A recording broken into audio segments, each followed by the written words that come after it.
Hello दोस्तों, Kamboj fact में आपका स्वागत है। आखिर कौन है यह लड़की जो खूब चर्चाओं में है? कितने हाथियों के वजन के बराबर पानी लेकर चलते हैं बारिश वाले बादल? कोल्ड स्टोरेज में सब्जियां कितने दिनों तक रखी जा सकती हैं? आइए जानते हैं इन सवालों के जवाब। दोस्तों, वीडियो को पूरी देखना और आपको वीडियो अच्छी लगे तो इस वीडियो को लाइक, शेयर, सब्सक्राइब जरूर कर देना। फैक्ट नंबर 1, आखिर कौन है यह लड़की जो खूब चर्चाओं में है? पलक किशोरी सोशल मीडिया पर खूब चर्चाओं में है। इन दिनों उनका वीडियो सामने आया है जिसमें उनके दरबार में हजारों की संख्या में भक्तों की भीड़ दिख रही है। बता दें, पलक किशोरी को सुनने के लिए हजारों की संख्या में लोग आते हैं। पलक किशोरी 17 साल की छोटी सी उम्र में 2 भागवत कथाएं और 3 श्री कृष्ण प्रवचन कर चुकी हैं। पलक किशोरी खुद को भगवान श्री कृष्ण की भक्त मानती हैं।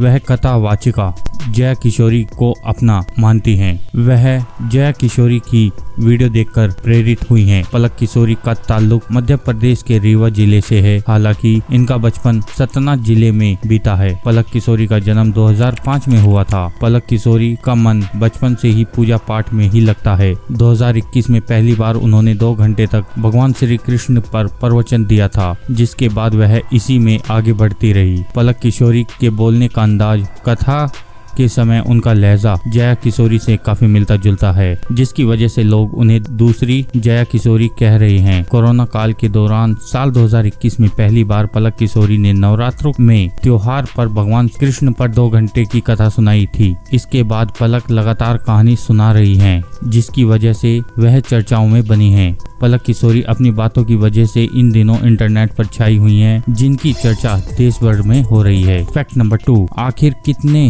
हाथियों के वजन के बराबर पानी लेकर चलते हैं बारिश वाले बादल? मानसून के मौसम में सफेद बादलों की जगह काले बादल ज्यादा नजर आते हैं।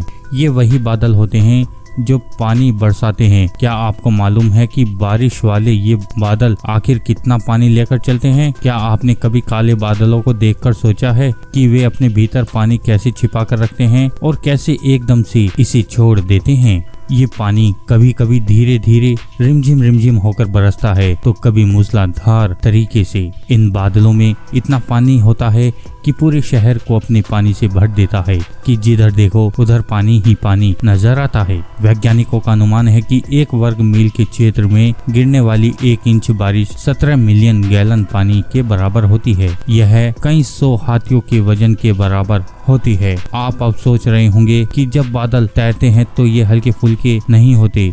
बादल पानी और बर्फ के हजारों नन्हे छोटे छोटे टुकड़ों से मिलकर बने होते हैं। ये नन्हे कण इतने हल्के होते हैं कि वे हवा में आसानी से उड़ने लगते हैं। फैक्ट नंबर 3, कोल्ड स्टोरेज में सब्जियां कितने दिनों तक रखी जा सकती हैं?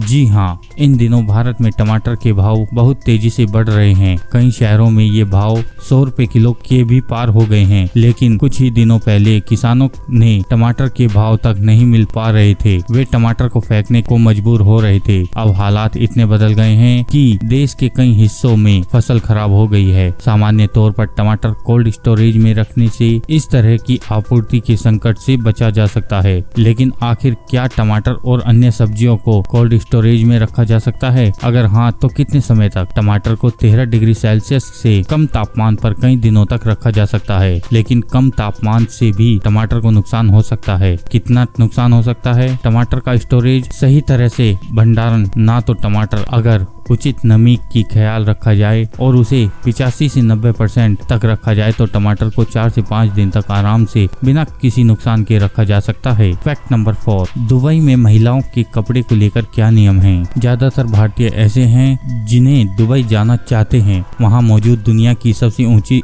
इमारत बुर्ज खलीफा के दीदार करना चाहते हैं। हालांकि बहुत सारे भारतीय वहां पर हैं जो नौकरी या किसी तरह का काम करने के लिए वहां रह रहे हैं। आपने अक्सर वहां के बारे में कई तरह की बातें सुनी होंगी, खास तौर पर वहां महिलाओं के कपड़े को लेकर जो नियम है। अगर आप भी दुबई जाना चाहते हैं तो वहां जाने से पहले वहां के नियमों के बारे में जरूर जान लें, क्योंकि वहां नियमों का पालन नहीं करने वाले को मुश्किलों का सामना करना पड़ता है। आज हम आपको बता रहे हैं कि वहां महिलाओं को किस तरह के कपड़े पहनने होते हैं और उन्हें किन बातों का खास ध्यान रखना जरूरी है। सऊदी कंट्रीज में महिलाओं को लेकर कई तरह के कानून हैं। दुबई में वहां के इस्लामिक कल्चर के मुताबिक ही कपड़े पहनने की सलाह दी जाती है। वहां महिलाओं को सलाह दी जाती है कि वे किसी भी पब्लिक पैलेस में रिवीलिंग अटायर ना पहने। महिलाओं को अपने कपड़ों पर खास ध्यान देने के लिए कहा जाता है, जैसे कपड़े ऐसे ही जिनमें कंधे ढके हों, स्कर्ट्स या शर्ट्स घुटनों तक या लंबी या उससे लंबी हो। ट्रांसपेरेंट कपड़े पहनने की सख्त मना है। मुस्लिम महिलाओं को धार्मिक स्थलों और सरकारी इमारतों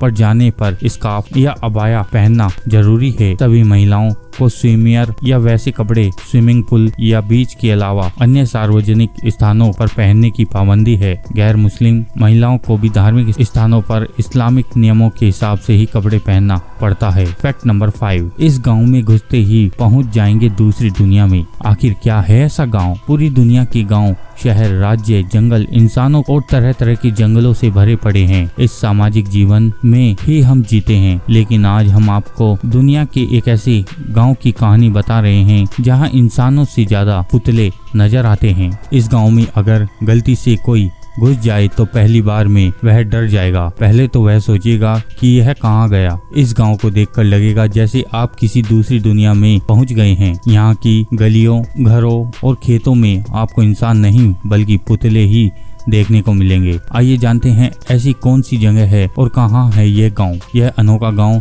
जापान के सेकू टापू पर मौजूद है। इस गांव का नाम नागारो है, जिसे पुतलों के गांव भी कहा जाता है। यहाँ पुतलों को लोकल भाषा में बिजुका कहते हैं। कई बार तो पर्यटक रात में इन्हें देखकर भी डर जाते हैं। आपको जानकर हैरानी होगी कि इस गाँव में तकरीबन 30 लोग ही रहते हैं, जबकि बिजुका की संख्या कम से कम 300 होगी। यहाँ आने पर दुकानों में ग्राहक, बस स्टॉप पर यात्री और दूसरे पब्लिक पैलेस पर आपको इंसान दिखाई दें या ना दें, लेकिन पुतले जरूर दिख जाएंगे। सबसे खास बात कि इन पुतलों को कहीं से खरीद कर नहीं लाया गया है, बल्कि इन्हें गांव की ही एक बुजुर्ग महिला ने बनाया है, जिसकी उम्र 70 के पार है। इस बुजुर्ग महिला के मुताबिक उन्होंने ऐसा गाँव के सूनेपन को कम करने के लिए किया है। यह भी कहा जाता है जब भी कभी लोग यहाँ अकेलापन महसूस करते हैं तो उन पुतलों से बात करने लगते हैं। दोस्तों, आपको यह वीडियो कैसी लगी? इस वीडियो को लाइक, शेयर, सब्सक्राइब जरूर करें।